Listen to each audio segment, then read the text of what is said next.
Merhaba arkadaşlar.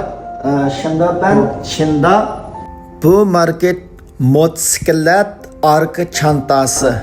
Bu çanta fiyatı 230 RMB. PP materyal. Bu yılda yeni model.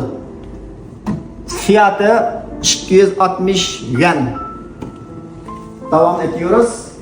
Bu kalitesi çok güzel. 10 numara metal.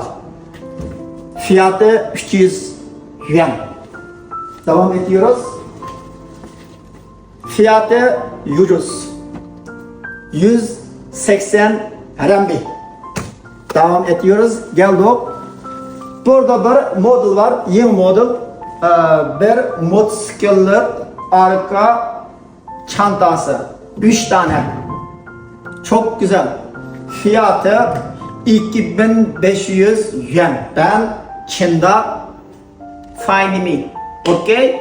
This is Guangzhou, China.